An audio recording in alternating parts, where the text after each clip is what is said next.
Boa tarde, pessoal. Eu estou sem fone, então talvez vocês escutem alguns barulhos externos, principalmente porque está tendo obra aqui. Obrigado pela presença de todos vocês. Antes de qualquer coisa, eu quero iniciar essa conferência explicando, né, a motivação para eu chegar em tudo isso que vocês vão ver hoje. O objetivo da conferência é buscar uma resposta aí para uma pergunta que muitos profissionais que atuam na dermatologia, né, e na clínica, e atuando principalmente com psoríase, estão se fazendo aí. E esse grande desafio hoje na dermatologia, e mais especificamente no tratamento da psoríase, como eu falei, é o alcance do resultado com os tratamentos farmacológicos. E aí, dentro dessa questão dos tratamentos, o que nós temos de mais moderno, né, e que vem sendo uma das opções mais utilizadas aí de medicamentos, são os medicamentos biológicos. Então, tentando esclarecer essa dúvida, como eu falei, que não é só minha, né, eu montei essa conferência intitulada Medicamentos Biológicos, qual o caminho para a melhor escolha no tratamento da psoríase? Para quem ainda não me conhece, eu sou o Cauê, eu sou orientado pelo professor Michel. Talvez vocês me vejam muito pouco, agora está todo mundo se vendo pouco, mas vocês devem me ver muito pouco, porque os meus projetos são fora ali do departamento. A doença em questão aqui na conferência é a psoríase. Então, a psoríase ela é uma doença crônica de pele não contagiosa, né? Ela é relativamente comum. Nós temos dados atualizados de que hoje, no mundo, nós temos aproximadamente 125 milhões de pessoas aí em todo o mundo, né, que tem psoríase. A prevalência dela é variável, vai de 0,5% a 8%. Acomete mulheres e homens igualmente. Nós temos psoríase presente em vários grupos de idade, né? Qualquer idade pode apresentar psoríase, mas ela está mais presente nessas duas faixas aqui, de 18 a 39 anos e 50 a 69 anos. E a causa em si dela ainda não é muito bem estabelecida, mas sabe-se que muito dela, né, está relacionado com o sistema imunológico, com as interações do paciente ali com o meio ambiente e também com a suscetibilidade genética desses pacientes. E uma questão bem importante de ressaltar, né, é que a psoríase ela está relacionada aí com uma série de comorbidades, a artrite psoriática, doenças cardiometabólicas, depressão, que é um assunto que a gente está falando muito agora. Então, ela é uma doença que diminui muitas vezes, assim, de forma significativa a qualidade de vida dos pacientes. Então, além ali da complexidade do tratamento e do alcance dos resultados na terapia farmacológica, esse desafio aumenta ali também devido a essas comorbidades que eu comentei, né, associadas aos pacientes ali, portadores de psoríase. Bom, como eu já comentei, a patogênese da psoríase, ela ainda não está muito bem elucidada, mas o centro de tudo, quando a gente fala da patogênese dela, está na exacerbação da ativação do sistema imune. Então, nas etapas iniciais ali da patogênese, a gente tem uma variedade de células, incluindo, né, células dendríticas, queratinócitos, células T, macrófagos, que secretam ali citocinas e que ativam essas células dendríticas aqui, mieloides. E depois dessas células ativadas, né, elas vão secretar interleucinas. Então, a interleucina 12, interleucina 23. A interleucina 12, ela induz a diferenciação ali das células T em TH1, e a interleucina 23, ela é fundamental ali para sobrevivência, né, e proliferação das células TH17 e da TH22. Então, essas células TH1, elas secretam interferon gama, o fator de necrose tumoral, alfa, as T22 secreta interleucina 22, as TH17 secretam a TNF-alfa, interleucina 22, interleucina 17, e acredite-se até agora que a ativação por essa via da IL-23, né, seja predominante. Então, com isso, nós temos aí a transcrição de mediadores inflamatórios importantes, que, né, essas citocinas vão levar aí a proliferação de queratinócitos, aumento da expressão de mediadores angiogênicos, que vão gerar as alterações vasculares, moléculas de adesão, e aí o aumento, né, a infiltração dessas células imunes na pele lesada.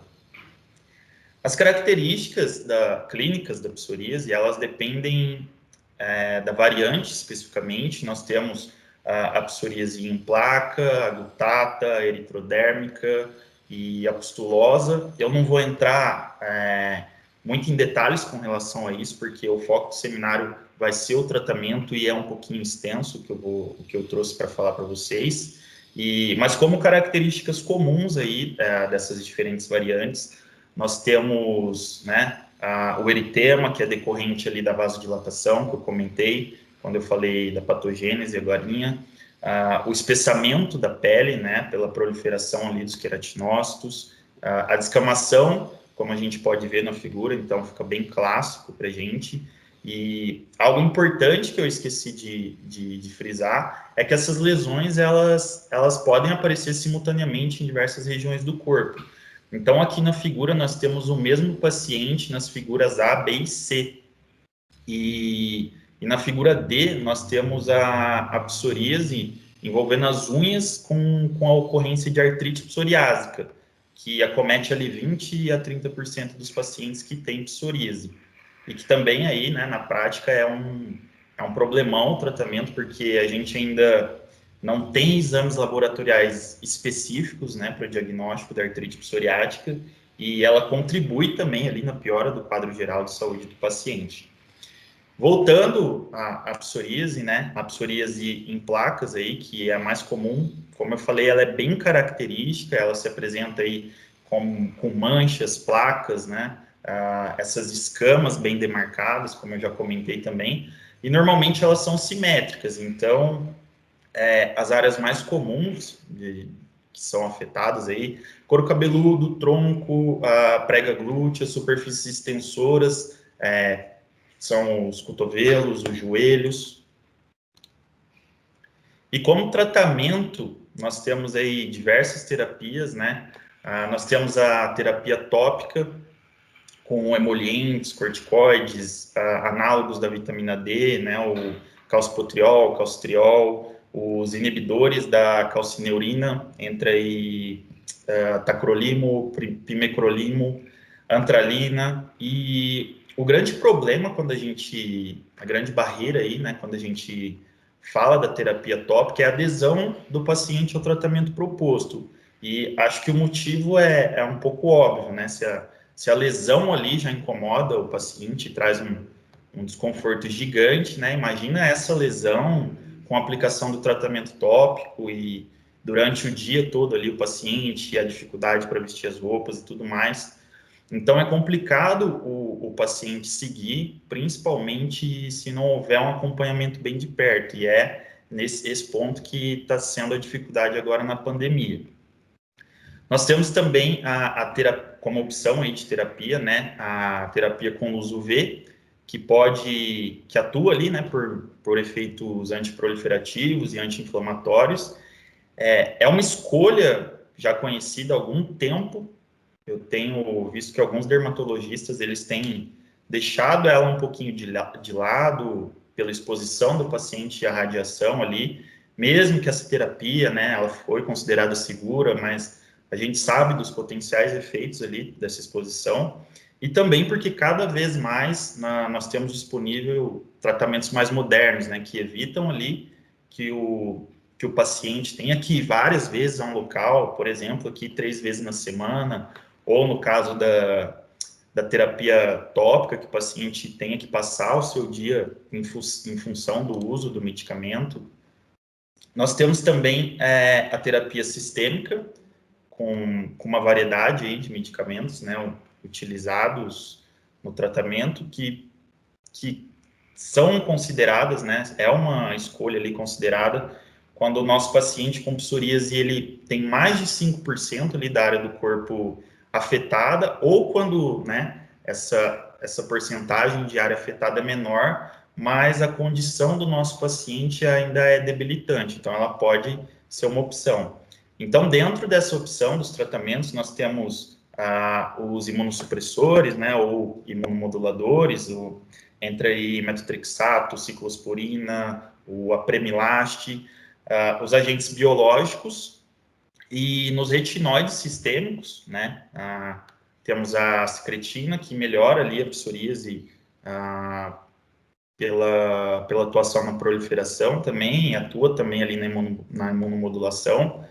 E o que acontece aqui, a dificuldade nesse tipo de tratamento, no sistêmico, excluindo aqui dessa observação os biológicos, é que grande parte desses tratamentos, eles apresentam contraindicações. Então, por exemplo, o metotrexato, que eu acredito que seja o mais conhecido de todo mundo, ele tem esses efeitos antiproliferativos ali e possivelmente efeitos imunossupressores nas células T, e ele apresenta algumas contraindicações. Então, gravidez, alcoolismo, uma doença hepática ou renal, uma síndrome de imunodeficiência, e além disso, o tratamento concomitante dele com certos medicamentos, né, por exemplo, anti-inflamatórios, os não esteroidais, os antibióticos, esse uso concomitante pode aumentar o risco de toxicidade ali pelo metotrexato.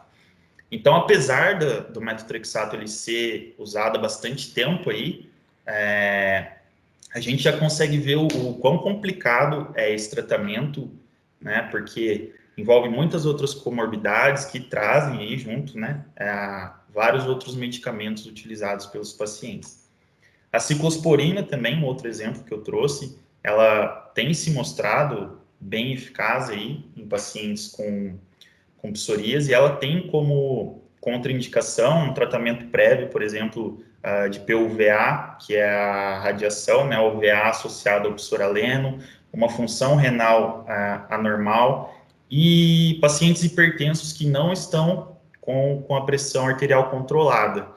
E nós temos dados da Sociedade Brasileira de Cardiologia de que praticamente 20% dos pacientes só hipertensos têm essa condição, né, essa pressão arterial controlada. Então, trouxe esses dados para a gente ver, né, eu tentar ilustrar para vocês o tamanho da dificuldade que o dermatologista e que o restante da equipe ali, que trabalha junto com o paciente que possui psoríase, tem, né, para encaixar esse tratamento ali com o paciente.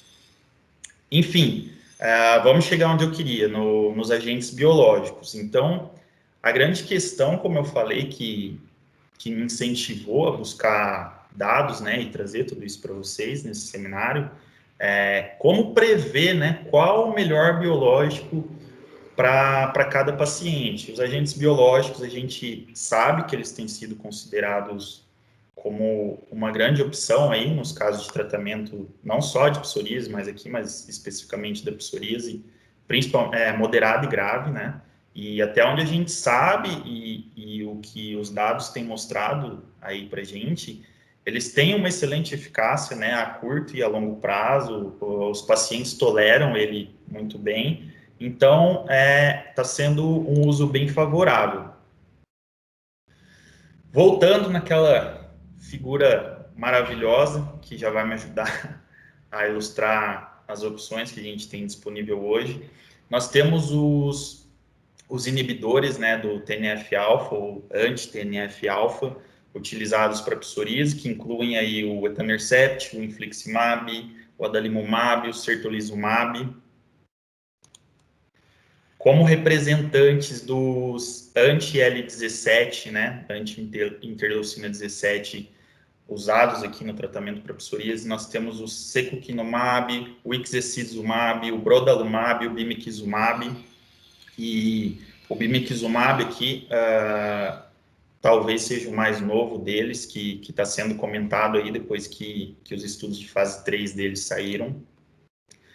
Os antipsoriáticos com atividade anti-interleucina 23, nós temos o ustekinumab, que ele tem também, além, né, dessa atuação ali na IL-23, também aqui na interleucina 12, o guselkumab, o tildrakizumab, o risankizumab e o mirikizumab. O grande desafio desse seminário, acho que é falar os nomes.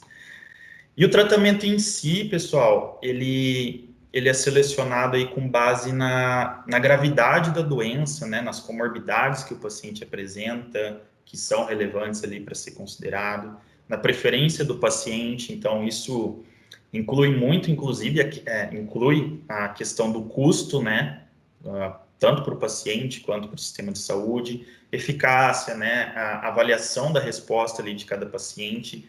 E para a gente entender melhor, o que acontece na prática é que, assim como em qualquer outro tratamento, né, para alguns pacientes, os biológicos, eles têm funcionado muito bem, e já para outros nem tanto. E a questão aqui é, beleza, os imunobiológicos, né, os biológicos, é o que se tem de mais moderno, como eu falei, junto com essa modernidade vem um preço salgado.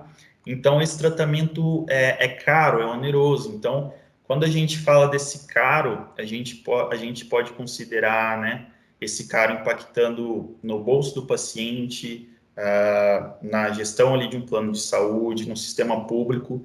E nós temos muitos casos de pacientes multifalhados, né, que fazem aí algumas tentativas, e essas tentativas, como eu falei, não dão certo, vão gerando custo, enquanto que a saúde do paciente, ela pode não ter sido melhorada, né, porque a condição clínica dele ali não foi controlada. E, além disso tudo, entra a questão da indústria farmacêutica, né, no meio disso tudo, e aí com todos os interesses que a gente já conhece, principalmente quando a gente fala de tratamentos de alto custo. Então, a bola da vez aí, no tratamento da psoríase e para a indústria no geral, é mostrar qual o melhor biológico, né? Mostrar vários estudos e fazer com que esse biológico seja abraçado aí pela classe, pelos profissionais. E diferentemente de algumas doenças, na verdade, aí do tratamento dessas doenças, né? Nós não temos ainda algo palpável ali que nos guie na melhor escolha desse biológico, né, de forma individualizada ali para o nosso paciente. Eu participo de vários grupos de redes sociais de pacientes que têm psoríase, e é muito louco ver o tanto de troca de medicamentos ali que rola entre eles, e dentro disso tem muito dos biológicos, e essa troca justamente ocorrendo aí porque não funcionou para um, né, ou para um paciente, para outro funciona muito bem. E aí eu sempre fiquei com essa pulga atrás da orelha, né, desde o começo do projeto, e resolvi ir atrás desses dados trazidos pelos estudos. Então, o que eu encontrei, né, o que esses estudos dizem aí com relação aos biológicos? Com relação aos inibidores do TNF-alfa, o etanercept, num ensaio randomizado aí com 652 pacientes, publicado no New England, considerando aí pacientes adultos, né, com psoríase ali, que estavam com placa ativa e mais de 10% da superfície do corpo ali acometida. Então, o etanercept, ele demonstrou resultados aí significativamente superiores, né, ao placebo, né, nessas três formas de uso: 25 miligramas por semana, 25 duas vezes por semana e 50 duas vezes na semana.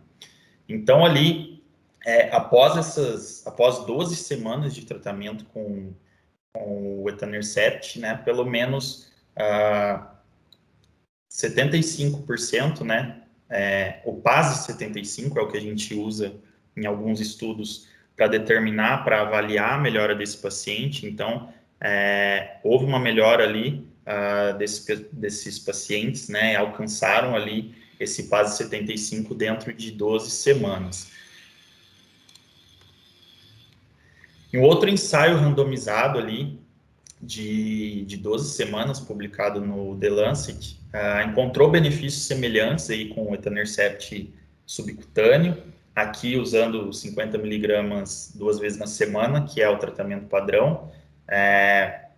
Encontrou esses resultados em comparação com o placebo, né? E os pacientes que receberam esse tratamento com o etanercept, eles apresentaram, inclusive, melhoras significativas na fadiga e na depressão, que é aí uma outra doença que é muito comum nos pacientes que apresentam psoríase. E aí, em um outro ensaio randomizado, o etanercept ele foi eficaz para psoríase em placas moderada e grave, inclusive em crianças e adolescentes, e a segurança dele ali a longo prazo, né, para psoríase está apoiada com alguns outros estudos.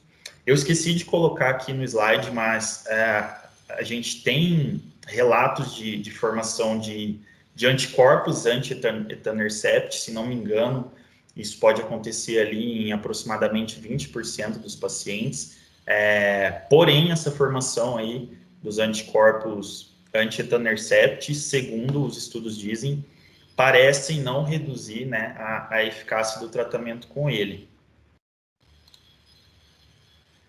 Ainda aqui nos inibidores do TNF-alfa, nós temos o infliximab. Os estudos sugerem, né, que o início da ação dele é mais rápido que vários outros agentes biológicos aí que estão disponíveis para a gente, né, para os pacientes, na verdade. E num estudo randomizado multicêntrico, contando com 249 pacientes, aí com psoríase, de novo, placas grave, a duração da resposta ela pareceu, né, ser mais longa com a dose mais alta considerada, que era 5 miligramas quilo.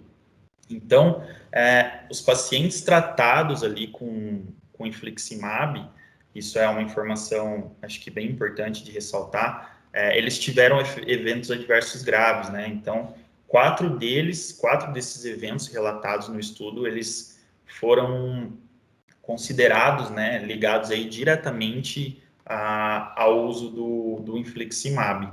Então, nós tivemos o carcinoma de células escamosas, a colecistite, né, que é a inflamação da vesícula biliar, a diverticulite, pielonefrite com sepse. E o ensaio Restore 1 de 26 semanas em pacientes com psoríase moderada e grave, ele comparou os resultados do infliximab com os do metotrexato. Então, ele mostrou ali que os pacientes tratados com infliximab, eles tiveram uma melhora maior e eles eram menos propensos a exigir uma mudança de terapia ali para qualquer outro, né, tratamento que fosse.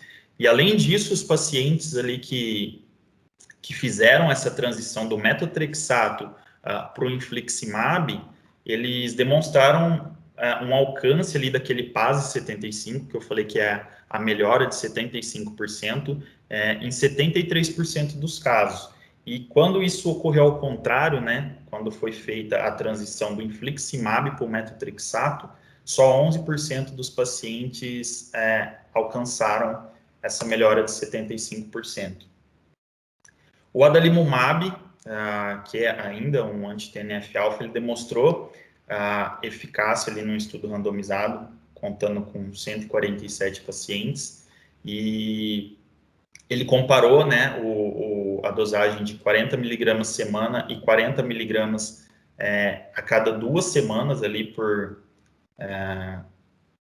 não me lembro o tempo agora, mas após 12 semanas, né, os pacientes aí utilizando essas duas dosagens, eles alcançaram ali, né, de forma semelhante, a melhora de 75%. E um outro ensaio randomizado, contando com 490 pacientes, também aí com psoríase moderada e grave,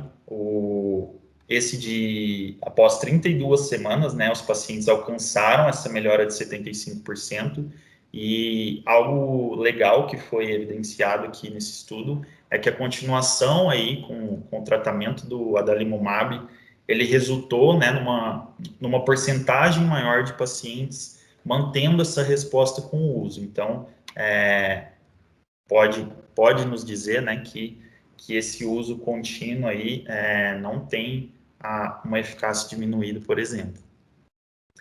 Ainda no adalimumab, né, a terapia com ele também se mostrou mais eficaz que o tratamento com metotrexato, né, nesse estudo que era randomizado, envolvendo 271 pacientes.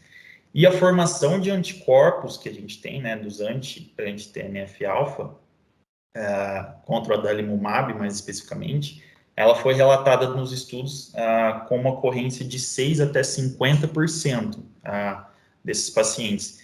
E aí, no caso do adalimumab, esse fato, né, ele pode reduzir ali a resposta que os pacientes têm a essa terapia. Vamos lá. Os inibidores da interleucina 17 aí, utilizados para o tratamento, como eu falei, a gente tem o secukinumab, o ixekizumab e o brodalumab. O secukinumab, ele tem a sua eficácia validada, né, em 2 ensaios clínicos de fase 3, que é o ERASIO e o FIXTURE. Então, esses ensaios eles foram de 52 semanas ali, nesses 2 ensaios, né, o secukinumab, ele foi administrado ali 300 miligramas uma vez por semana ou 150 miligramas uma vez por semana ali durante as primeiras 5 semanas e depois uma vez a cada 4 semanas. No ERASure, que ele contou com 738 pacientes, o PASI 75, né, a melhora de 75%, ela foi alcançada na 12ª semana por 82% dos pacientes. E usando 150 miligramas, se não me engano, foi de 72% dos pacientes.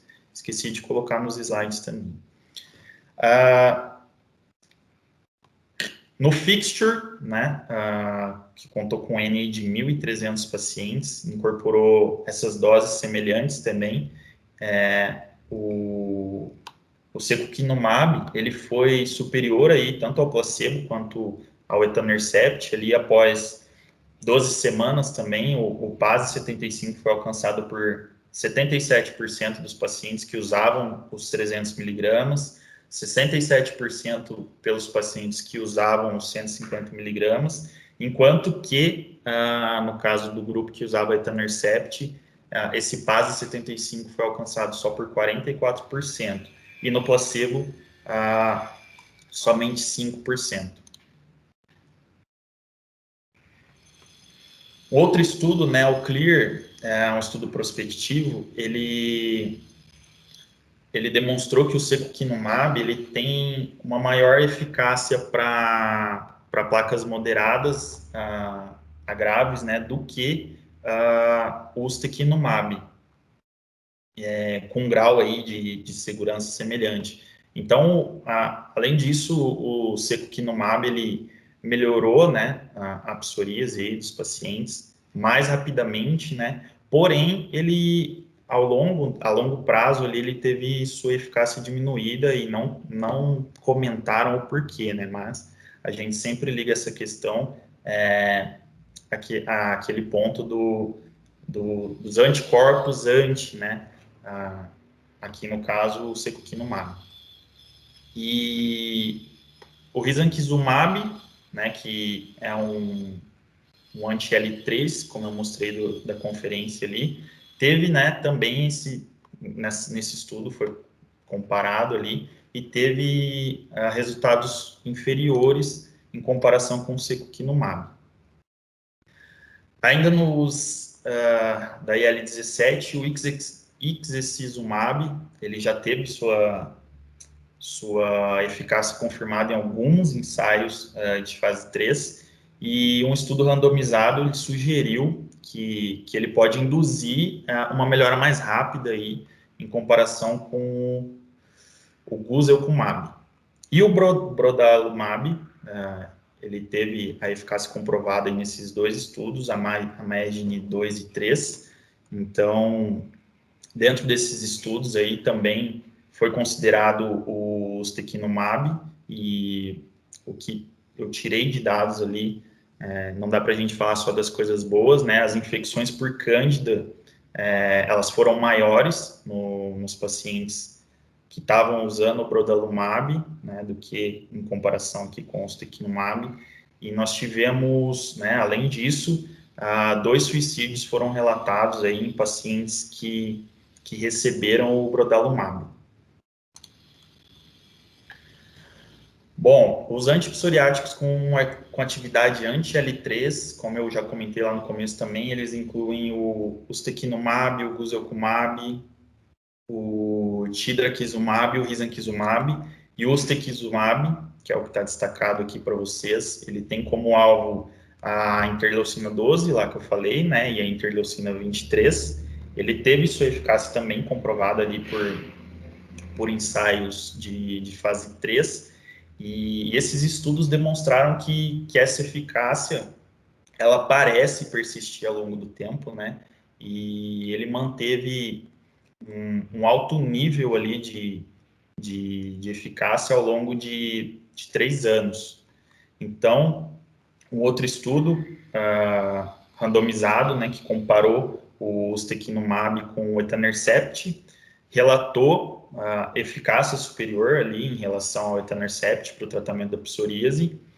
E uma coisa importante que eu vi nos estudos, né, sendo bem destacado, é que por ele ter esse mecanismo aí de ação imunomoduladora, se tem a preocupação, né, de que ele possa aumentar o risco de infecções, malignidade, e nesse caso aqui, né, isso é a preocupação com todos os biológicos, na verdade, mas no caso específico aqui do ustekinumab, houve relatos de eventos cardiovasculares maiores, né, que posteriormente foram investigados, e evidenciou-se, né, que teve mais registro desses eventos em pacientes que estavam em tratamento ativo com o ustekinumab, e apesar dessa diferença aí não ter sido considerada significativa em relação ao placebo, né, é algo para a gente se atentar. E os anticorpos anti-ustekinumab, eles podem ocorrer ali, né, em 4 a 6% dos pacientes, né, mas o efeito disso ali, como eu comentei nos outros tratamentos, ele, nesse caso, ainda precisa ser estudado para a gente entender melhor o impacto disso no tratamento com o ustekinumab. E, além disso, no caso dele, há relatos também de piora nos casos do uso para tratamento em pacientes com artrite psoriática.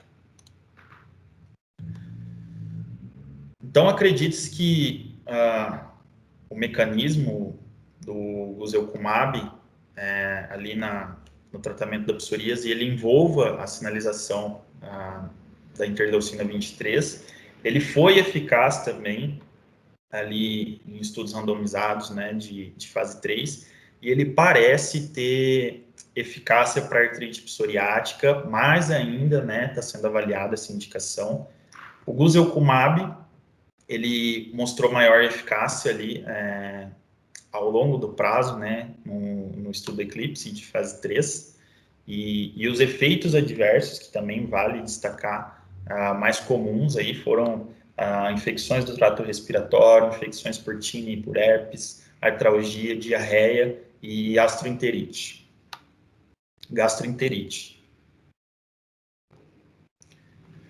Bom, o tildrakizumab, que também atua ali na sinalização da interleucina 23, ele teve sua superioridade evidenciada ali em ensaios de fase 3, né, no Resurface 1 e 2, que compararam ali ele com placebo, com etanercept, e o risankizumab, ele teve uma maior eficácia, né, ali do que o ustekinumab, ensaio de fase 3, e ele foi mais eficaz, né, do que o adalimumab também em ensaios randomizados. Então eu volto lá na minha pergunta inicial. Como prever qual o melhor biológico, né, para cada paciente? Como a gente viu aí, nós temos estudos e resultados, né? A gente não tem muito bem definido um perfil de paciente mais propenso a ter um sucesso com um biológico ou com outro ali específico.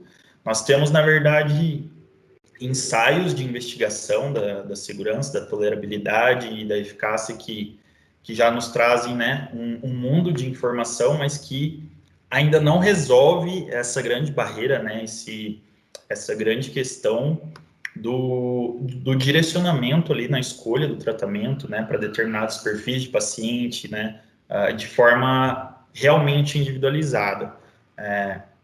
Como eu comentei, a gente tem uma variabilidade significativa aí entre os pacientes, né, entre a resposta que cada paciente apresenta.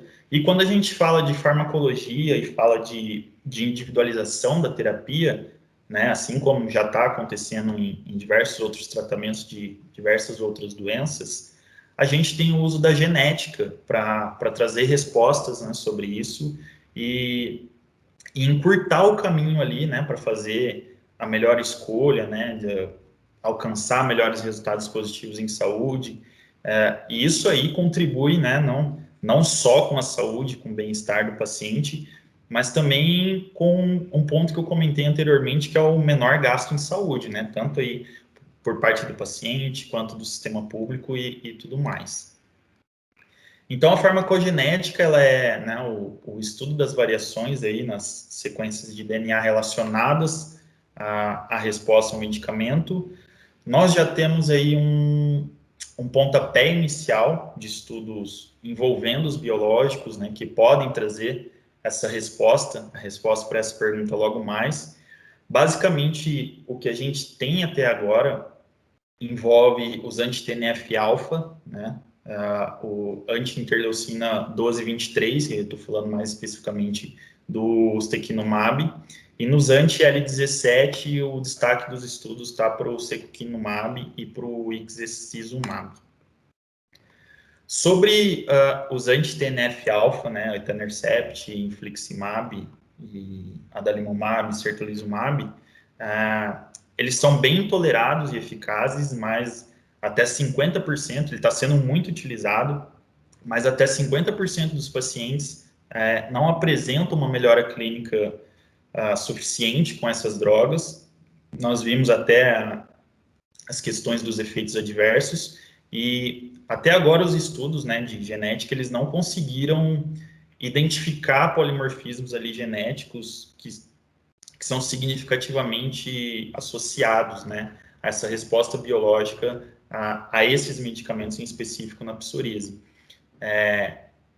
O que tem de comentário nos estudos é que esses resultados eles podem ser ali parcialmente explicados pelo tamanho da amostra, né, que é pequena, mas nós temos resultados relacionados ao polimorfismo desses genes específicos aqui, que foram relacionados ali com uma redução bem sucedida da dose desses biológicos. Então, já é algo muito relevante, bem importante, eu julgo como bem relevante, que abre um caminho aí para a gente usar essas informações pensando em reduções de dose, pensando em reduzir, né, a probabilidade ali de efeitos adversos nos pacientes que apresentam resultados com esse tratamento.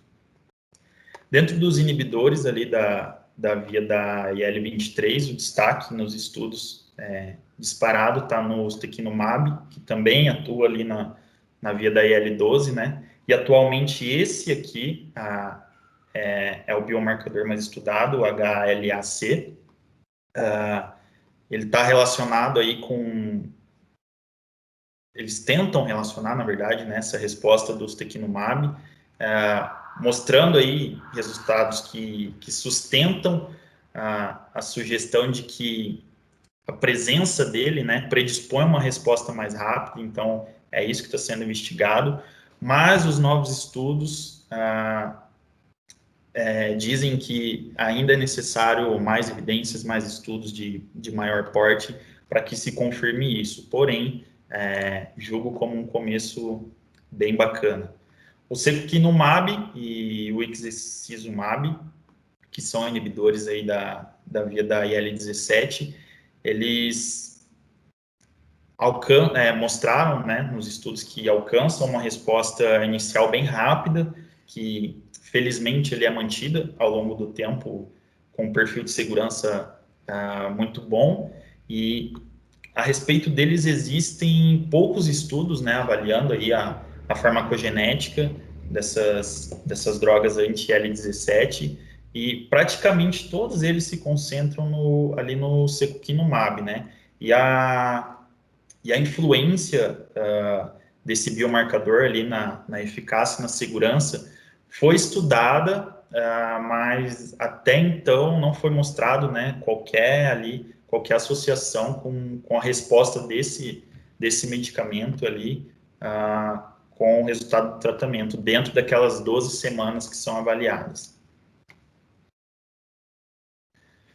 Então, fechando a conferência, nós vimos aí que os biológicos, eles são ótimas opções, né, para o tratamento. A gente viu também que o estudo aí farmacogenético, ele já está encaminhando novas respostas, novos direcionamentos, mas, como eu já falei, novos estudos